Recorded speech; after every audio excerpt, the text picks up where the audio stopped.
नमस्कार। बैंकिंग और बीमा की दुनिया में आप सबका स्वागत है। आज हम एक कहानी सुनेंगे और इस कहानी के जरिए ये समझेंगे कि ये दोनों चीजें सिर्फ पैसे के लेन देन के बारे में नहीं है, बल्कि ये हमारे सपनों को सुरक्षित रखने का एक जरिया है। तो चलिए इस कहानी की शुरुआत एक बहुत ही आम सवाल से करते हैं। हम सभी के कुछ ना कुछ सपने तो होते ही हैं, है ना?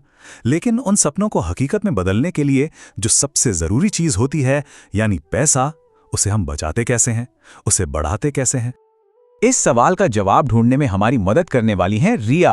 रिया का एक बहुत ही सीधा सा सपना है, उसे एक नया कोर्स करना है ताकि वो अपने करियर में और आगे बढ़ सके। तो चलिए देखते हैं कि रिया अपने इस सपने को पूरा करने के लिए क्या करती है। तो रिया का सबसे पहला कदम क्या होता है? बिल्कुल सही सोचा, वो एक बैंक जाती है। आइए देखते हैं कि कैसे एक बैंक किसी के सपनों को हकीकत में बदलने का पहला और सबसे जरूरी पड़ाव बनता है। अच्छा, तो ये बैंक आखिर होता क्या है? अगर बहुत ही आसान भाषा में कहें तो ये हमारे पैसों के लिए एक सुरक्षित घर जैसा है। एक ऐसी जगह जहां हम अपना पैसा रख सकते हैं, जब जरूरत पड़े तब निकाल सकते हैं, और यहां तक कि अपने सपनों को जल्दी पूरा करने के लिए उधार भी ले सकते हैं। रिया ने बैंक का इस्तेमाल बहुत ही समझदारी से किया। देखिए, सबसे पहले तो उसने एक बचत खाता खुलवाया, फिर वो अपनी कमाई का एक हिस्सा उसमें नियमित रूप से जमा करने लगी। इतना ही नहीं, अपने रोजमर्रा के खर्चों के लिए पेमेंट भी वो उसी खाते से करती थी। और जब कोर्स की फीस भरने का वक्त आया तो बैंक ने एक छोटा सा लोन देकर उसकी मदद भी की। इस तरह बैंक धीरे धीरे उसके पूरे फाइनेंशियल जीवन का सेंटर पॉइंट बन गया। सब कुछ रिया के प्लान के हिसाब से ही चल रहा था।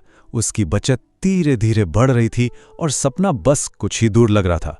पर जिंदगी हमेशा हमारे बनाए प्लान के हिसाब से तो नहीं चलती, है ना? क्या होता है जब अचानक कुछ ऐसा हो जाए जिसके बारे में हमने सोचा भी ना हो? और फिर ठीक वैसा ही हुआ। रिया अचानक बीमार पड़ गई। अब अस्पताल के बिल उसकी मेहनत की बचत को तेजी से खत्म करने लगे। अचानक से उसका सपना धुंधलाने लगा, उस पर खतरा मंडराने लगा। और बस यहीं से हमारी कहानी का दूसरा और शायद सबसे जरूरी हिस्सा शुरू होता है। देखिए, जब जिंदगी में ऐसी अनचाही चुनौतियां आती हैं तो हमें एक सुरक्षा कवच की जरूरत पड़ती है। रिया के लिए वो सुरक्षा कवच था बीमा, यानी इंश्योरेंस। चलिए अब ये समझते हैं कि ये काम कैसे करता है। तो ये बीमा या इंश्योरेंस है क्या? इसे एक सेफ्टी नेट की तरह समझिए। ये एक ऐसा फाइनेंशियल टूल है जिसे हम भविष्य के अनजान खतरों से खुद को बचाने के लिए खरीदते हैं। ये एक तरह का वादा है कि अगर कुछ बुरा हुआ तो आप अकेले नहीं होंगे। और यहाँ ये बात एकदम साफ हो जाती है कि बीमा कैसे काम करता है, क्योंकि रिया ने पहले से ही एक हेल्थ इंश्योरेंस ले रखा था, तो उसके अस्पताल के ज्यादातर बिल्स इंश्योरेंस कंपनी ने चुका दिए। नतीजा, उसकी बचत सुरक्षित रही और साथ ही उसका सपना भी। लेकिन सवाल यह है कि बीमा काम कैसे करता है? ये सिर्फ पैसों का लेन देन नहीं है, ये असल में विश्वास पर आधारित एक समझौता है। चलिए उन 3 मुख्य सिद्धांतों को समझते हैं जो इस विश्वास की नींव बनाते हैं। पहला सिद्धांत है बीमाकृत हित या इंश्योरेबल इंटरेस्ट।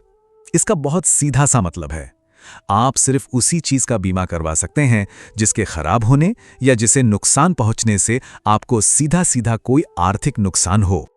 रिया का उदाहरण इसे बहुत अच्छे से समझाता है। वो अपनी सेहत का बीमा करा सकती है। क्यों? क्योंकि अगर वो बीमार पड़ेगी तो इलाज में उसका पैसा खर्च होगा, यानी उसे वित्तीय नुकसान होगा। लेकिन वो अपने किसी पड़ोसी या किसी अनजान इंसान का हेल्थ इंश्योरेंस नहीं करा सकती, क्योंकि उनकी सेहत से उसका कोई सीधा आर्थिक लेना देना नहीं है।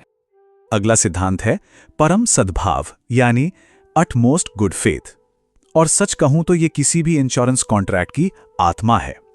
इसका मतलब है कि दोनों पार्टियां, यानी जो बीमा ले रहा है और जो कंपनी बीमा दे रही है, दोनों को एक दूसरे से पूरी तरह ईमानदार रहना होगा और सारी जरूरी बातें बतानी होंगी।